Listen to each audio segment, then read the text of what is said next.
కేసీఆర్ గారు మాకు వచ్చిన 10 రాజ్యసభలో 5 మందికి రాజ్యసభ ఇచ్చింది కేసీఆర్ గారు. మీరు ఒకసారి బండ ప్రకాష్ నుంచి పోల్చుకొని మా లింగయ్య యాదవ్ గారు కానీ, వదిరాజు రవిచంద్ర గారు, కేశవరావు గారు, డి శ్రీనివాస్ గారు, మాకు ఉన్న సంఖ్యలో 5 ఇచ్చింది మేమే. రెండోది రాష్ట్రంలో మంత్రివర్గంలో 4 ఉన్నాం మేమే. ఆ రోజు జిల్లా పరిషత్లో కానివ్వండి, మార్కెటింగ్లో కూడా ప్రత్యేకంగా జీవో తీసుకొచ్చి ఇచ్చింది కూడా మేమే. రెండోది 2 ప్రధానమైనటువంటి శాసనసభ, శాసన మండలి. మొట్టమొదటి తెలంగాణ రాష్ట్రం 2014లో ఏర్పడితే పెద్దలు మధుసూదనాచారి గారు ఆ నిండు శాసనసభలో గంభీరంగా కూర్చున్నటువంటిది కూడా టీఆర్ఎస్ ఆధ్వర్యంలో. ఒక ఉద్యోగిగా నిరంతరం పోరాటం చేసి తెలంగాణ ఉద్యమంలో వారి యొక్క పాత్రని దృష్టిలో ఉంచుకొని స్వామి గౌడ్ గారు కూడా ఆ శాసన మండలి చైర్మన్గా ఉన్నటువంటి విషయం మనందరికీ తెలుసు. మేము ఎప్పుడు సంపూర్ణమైనటువంటి కార్యక్రమాలు చేస్తాం. బీసీల బడ్జెట్ కేసీఆర్ గారు పెట్టింది ఎంత, కుల వృత్తుల మీద కేసీఆర్ గారు పెట్టింది ఎంత, ఈ ప్రభుత్వం పెట్టింది ఎంత. మనము విద్యా ఉద్యోగాలతో పాటు 42% కామారెడ్డి డిక్లరేషన్ అని సిద్ధిరామయ్య ముఖ్యమంత్రిని తీసుకొచ్చి ఇక్కడ అనౌన్స్ చేసినప్పుడు మనం ఒకవైపుననే పోరాటం చేయడానికి సిద్ధమవుతున్నాం. రెండో వైపున వాళ్ళు బడ్జెట్ 20,000 కోట్లు పెడతామన్నారు. ఆ విషయాన్ని మనం మాట్లాడలేకపోతున్నాం. ఒకటి. రెండోది కులవృత్తులను ప్రోత్సహిస్తామన్నారు. దాన్ని కూడా మరి సర్వనాశనం చేసింది కూడా వాళ్ళే. ఆ విషయం కూడా మనం మాట్లాడతలేం. ప్రతి సంవత్సరం మరి బడ్జెట్ కేటాయింపులు కూడా 1,00,000 కోట్లు పెడతామని చెప్పారు. పెట్టినరా? ఆ విషయం. రెండోది, మేము టీవీలో సోషల్ మీడియాలో చూసినప్పుడు ఏదైతే బీసీ ఉద్యమాన్ని నడిపేయడానికి ముందున్నటువంటి మీరే డిఫరెంట్గా మాట్లాడుతుండ్రు. ఒకళ్ళేమో ప్రభుత్వానికి పక్షంగా మాట్లాడుతుండ్రు, రెండోదేమో పాలాభిషేకాలు చేస్తున్నారు. ఏం 42% రిజర్వేషన్ చట్టసభలో, శాసనసభలో ప్రవేశపెట్టి ఎన్టీ రామారావు పెట్టలే, చంద్రబాబు నాయుడు పెట్టలే, కేసీఆర్ గారు పెట్టలేదా? అవి చెల్లవని మనకు తెలియదా? ఈ దేశవ్యాప్తంగా అనేకమైనటువంటి రాష్ట్రాల్లో 50% అబోవ్ పోతే చెల్లదు అని చెప్పి కోర్టు తీర్పులు మనకు తెలియవా? ఇవన్నీ తెలిసి వాళ్ళు మభ్యపెట్టేటువంటి కార్యక్రమం. ఏం అడ్వకేట్ జనరల్ మనోడు ఉండడానికి వీల్లేదా? అడిషనల్ అడ్వకేట్ జనరల్ మనోడు ఉండడానికి వీల్లేదా? ఈ రాష్ట్ర డీజీపీ మనోడు ఉండడానికి వీల్లేదా? ఆ విషయాలు మాత్రం మనం మాట్లాడలేకపోతున్నాం. ఏదైతే కాంగ్రెస్ ప్రభుత్వం మోసపూరితమైనటువంటి వాగ్దానాలతో పాటు మొన్న చూసారు, జంతర్ మంతర్ దగ్గర పోయి ధర్నా చేసినామని చెప్పి. పార్లమెంట్ జరుగుతలేదు అప్పుడు? పార్లమెంట్ జరుగుతుంది కదా. పార్లమెంట్లో మరి పోరాటం చేయవలసినటువంటి వాళ్ళు ఆ రోజు అక్కడ జంతర్ మంతర్ ధర్నా జరిగేటప్పుడు పార్లమెంట్ని స్టాలు చేసి ఒక సబ్జెక్టు, ఇంత గంభీరమైనటువంటి సబ్జెక్టు మాట్లాడిన ఎవడనా? పోనీ all India Congress party president Mallikarjun Kharge attend అయిందా? రాహుల్ గాంధీ అటెండ్ అయిందా? సోనియా గాంధీ, ప్రియాంక గాంధీ వాళ్ళు ఏమన్నా అటెండ్ అయినరా? ఎవరిని మోసం చేయడానికి వాళ్ళు డ్రామాలు నడిపిస్తే వాళ్ళు నిజమైనటువంటి పోరాటం చేశారు. మొన్నటికి మొన్న హైకోర్టు ఆర్గ్యుమెంట్లో మీరు భాగస్వామ్యం, మీరు కూడా ఉన్నారు అక్కడ. కృష్ణయ్య గారు ఉన్నారు, శ్రీనివాస్ గౌడ్ గారు ఉన్నారు. ఏం చెప్పిండు అడ్వకేట్ జనరల్? నాకు తెలియదు, నేను పోయి గవర్నమెంట్ని అడుగొస్తా అని చెప్పిండు. వాస్తవం కదా? కులగణన జరిగినప్పుడు కూడా, కులగణన జరిగితే ఏదైతే ప్రొఫార్మా ఇచ్చిండ్రో ఆ పాంప్లెట్ మీద ముఖ్యమంత్రి, డిప్యూటీ సీఎం ఫోటోలు ఉంటాయా? అది చెల్లుతుందా? చెల్లదు. అనేకమైనటువంటి కారణాలు దాంట్లో పెట్టిరు. నీకు బండి ఉందా, కారు ఉన్నదా, నువ్వు రాజకీయ నాయకునివా, ఇంకోనువా అని పెట్టిరు. హైదరాబాద్లో 20% కూడా జరగలేదని శాసనసభలో మాట్లాడినాం. గవర్నమెంట్ అఫీషియల్గా ముఖ్యమంత్రి మాట్లాడి ఏం చెప్పిండు? 68,000 మంది భాగస్వామ్యం కాలేదని చెప్పారు. సెకండ్ టర్మ్ 15 రోజులలో చేస్తే 12,000 మంది అక్కడ భాగస్వామ్యం అయినారు. అది ఎట్లా చెల్లుబాటు అవుతుంది? రెండోది ఆర్డినెన్స్ చేశారు. రెండోది గవర్నర్కి ఇచ్చిర్రు, ప్రెసిడెంట్ ఆఫ్ ఇండియా అక్కడికి పంపించిర్రు, హరీబరీన జీవో తీసిర్రు. ఆ జీవో చెల్తుందా? ఆర్డినెన్స్ చెల్తుందా? గవర్నర్ దగ్గర ఒకటి ఉన్నది, పెండింగ్ ప్రెసిడెంట్ ఆఫ్ ఇండియా దగ్గర ఉన్నాక చెల్లుతుందా? వాళ్ళ చేతిలో ఉన్నటువంటి మంత్రి పదవులు ఇవ్వమంటేనేమో అది చేత కాదు, అధికారంలో అతి కీలకమైనటువంటి మన బిడ్డలకు ఇవ్వమంటే అది చేత కాదు, చైర్మన్లు ఇచ్చేది లేకపోతే వాళ్ళకు అవకాశాలు కల్పించే దాంట్లోనేమో అవి చేత కాదు. అది చేత కాదని మీకు కూడా తెలిసినా మాట్లాడలేకపోతున్నారు. ఇటువంటి ఉద్యమాలు వద్దు. ఉద్యమాలు పోరాటం చేయనీకే మేము రావాలనుకుంటే, మేము కావాలనుకుంటే డెఫినెట్గా మేము కూడా రోడ్డు మీద వచ్చి కొట్లాడతాం. నిజమైనటువంటి ఉద్యమం చేయండి. రేపు కూడా మా వర్కింగ్ ప్రెసిడెంట్ గారు ఇప్పుడు చెప్తారు, చెప్పిన తర్వాత మేము రియాలిటీగా పోరాటం చేస్తాం రోడ్డు మీదకి వచ్చి. మాకే భేషజాలు లేవు. కేసీఆర్ గారు బడ్జెట్లో కానివ్వండి, బీసీలను పైకి తీసుకురావడంలో గురుకుల పాఠశాలలు ఎన్నిపెట్టిర్రు, దాంట్లో ఏ బిడ్డలు చదువుకున్నారు?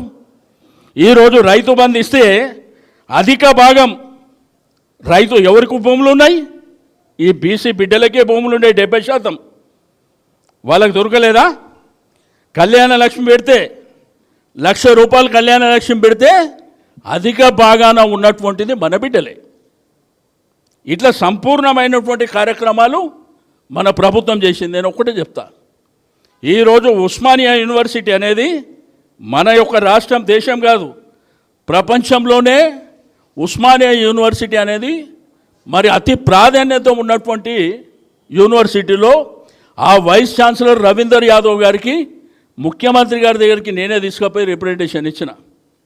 అన్న, మా బిడ్డలకు అవకాశం రాలే, ఒక జనగాంలో మారుమూల పల్లెల్లో పుట్టినటువంటి వ్యక్తి ఈరోజు వైస్ ఛాన్సలర్ కాంపిటీషన్లో ఉన్నాడంటే నీకెందుకు, నేను చేస్తున్నా పో అని చెప్పి ఒక్క మాట మీద అంత ప్రెస్టీజియస్ యూనివర్సిటీకి మరి అక్కడ రవీందర్ యాదవ్ గారిని చేసినటువంటిది కూడా మన కళ్ళారా చూసినాం.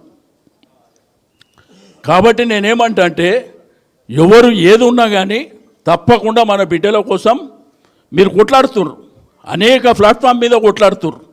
కానీ ఆ కొట్లాడే దాంట్లో ఏంటంటే మన వాళ్ళ మీదనే మనం విమర్శలు చేసుకునేటువంటిది కూడా మీరే చేస్తున్నారు.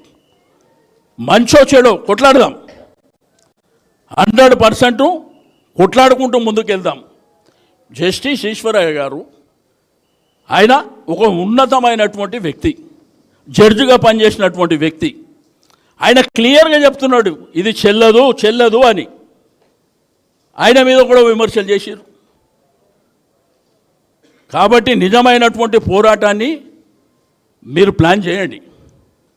డెఫినెట్గా మీతో పాటు మేము కొట్లాడడానికి మేము ఉంటాం. మా సమాజం ఉన్నది ఈ రాష్ట్రంలో, తప్పకుండా బీసీ బిడ్డలని.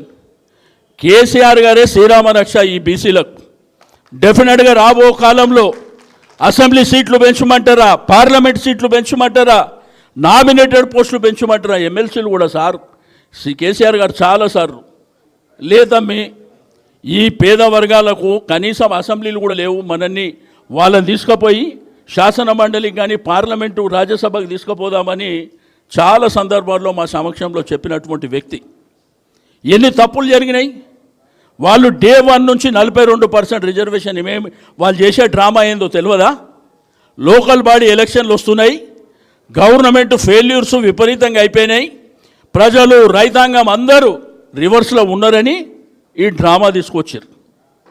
ఈ సమాజంలో అధిక భాగం ఉన్నటువంటి మన కుటుంబాలు, మన కులాలని మోసం చేయాలన్నటువంటిది ఆర్ కృష్ణయ్య గారికి తెలియదా? జాజుల శ్రీనివాస్ గౌడ్ గారికి తెలియదా? ఎందుకంటే అది చెల్లుబాటు కానటువంటిది. మేమేం చెప్పినాం అసెంబ్లీలో, నేను కమలాకర్ గారు మాట్లాడినప్పుడు ఏం చెప్పినాం, ఇది 9th షెడ్యూల్లో పెడితేనే అవుతుంది, తప్పకుండా పార్లమెంట్ మీద ఒత్తిడి తీసుకొస్తేనే అవుతుంది అని చెప్పినాం. రెండోది ఆల్ ఇండియా ఆల్ పార్టీ మరి డెలిగేషన్ని ముఖ్యమంత్రి గారు ప్రధానమంత్రిని కలవడానికి తీసుకెళ్తా అన్నాడు. తీసుకుపోయిందా? ఆ రోజు ఏమంటాడు జంతర్ మంతర్ దగ్గర టీఆర్ఎస్ పార్టీ రాజ్యసభ సభ్యులు కూడా ఎవడు పిలిచిండు? నీ క్యాబినెట్లో ఒక అనౌన్స్మెంట్ ఇచ్చేస్తే అట్లుంటుందా? పిలిచిన మమ్మల్ని.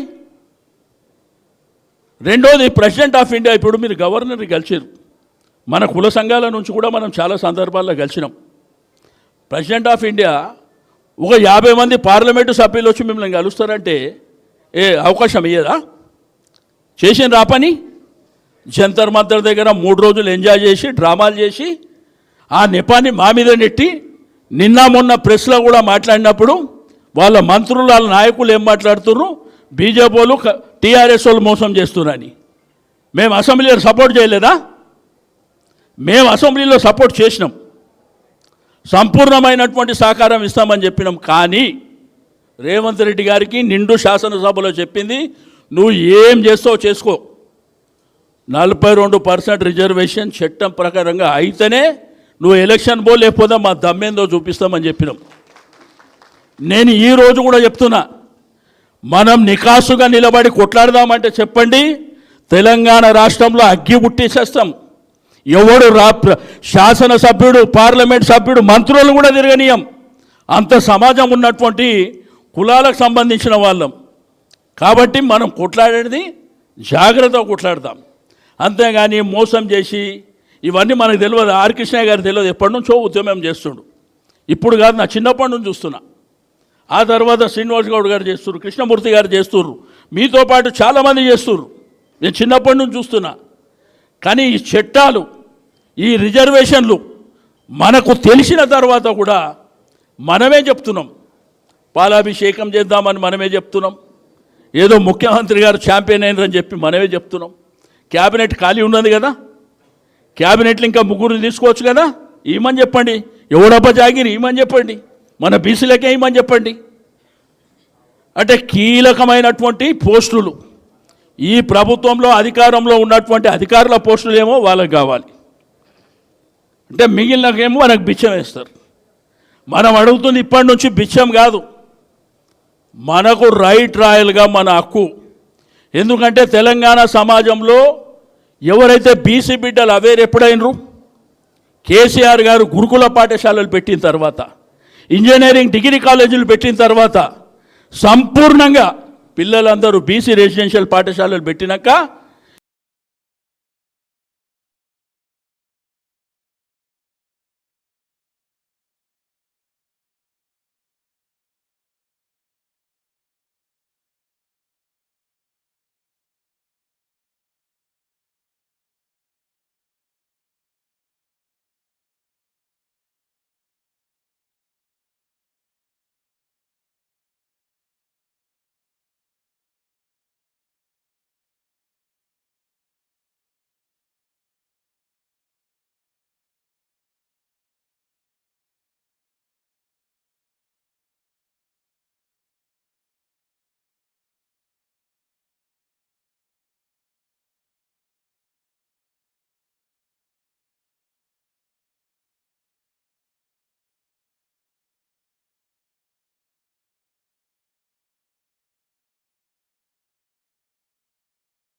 గారు 24% ఉంటే 37% చేయమని పంపించారు. ఇవన్నీ జరిగినటువంటి ప్రాసెసే. కాబట్టి నేను ఒకటే, తప్పకుండా ఈ 9th షెడ్యూల్ 10th షెడ్యూల్ కూడా తెలంగాణలో భూకంపం సృష్టిస్తే తప్ప ఎవడు దిగి రాడు. ఆ భూకంపం సృష్టించాలంటే తెలంగాణ లాంటి ఉద్యమం రాబోతుంది, అది గుర్తుంచుకోండి. కాబట్టి నేను దయచేసి మా పార్టీ పరంగా మేమున్నాం. నేను అడుగుతా, ఈరోజు రాజకీయంలో రాష్ట్రంలో ఎన్ని పార్టీలు ఉన్నాయండి?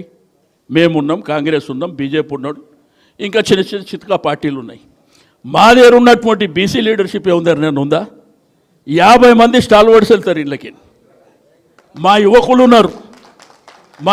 ఉన్నారు అంతా. విద్యార్థి ఉద్యమం మా గెలుసీను చూస్తారు కదా, ఎప్పుడు పోలీస్ స్టేషన్లోనే. ఇట్లా బాలరాజ్ యాదవ్ ఉన్నాడు, ఇట్లా చాలామంది, ఉపేందర్ ఉన్నాడు, ఎంతమంది ఉన్నారు మా దగ్గర ఉన్న శక్తి ఏ పార్టీకి ఉందా? ఎవరికన్నా ఉందా? లేనే లేదు. కాబట్టి కేసీఆర్ గారు 10 ఏళ్ళ నుంచి మమ్మల్ని ఇట్లా అడుక్కోమని చెప్పలే, మేము అడుక్కునేదాకా ఆయన అవకాశం ఇవ్వలే.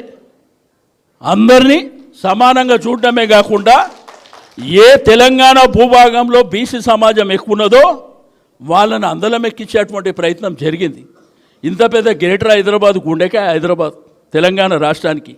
2 మేయర్ ఇచ్చింది బీసీలకే. హైదరాబాద్ ఇంత గుండెకాయ మేయర్ పదవి 2 బీసీలకే ఇచ్చిండు. ఆర్టీసీ చైర్మన్ ఇచ్చాడు. కాబట్టి సంపూర్ణమైనటువంటి కార్యక్రమాలు కేసీఆర్ గారు చేశారు. చదువు పెరగడేమో మూలాననే కదా తెలివితేటలు పెరిగినాయి. పిల్లలు అడుగుతున్నారు కదా ఈరోజు మనని గ్రామాలల్లో.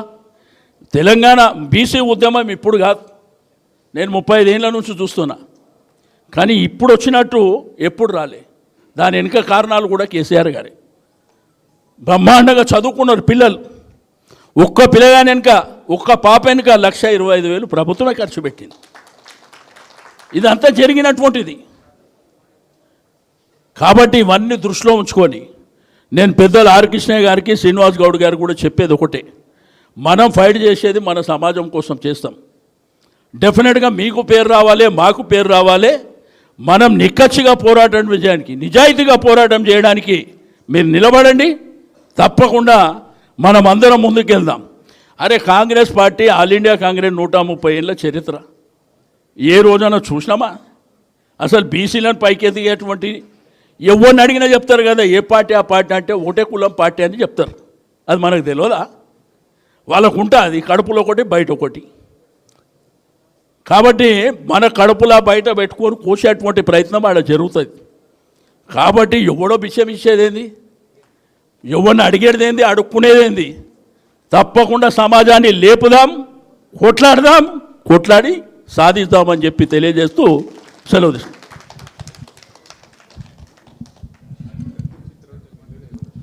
ఒక్క ఎంపీగా కేసీఆర్ గారు ఉండి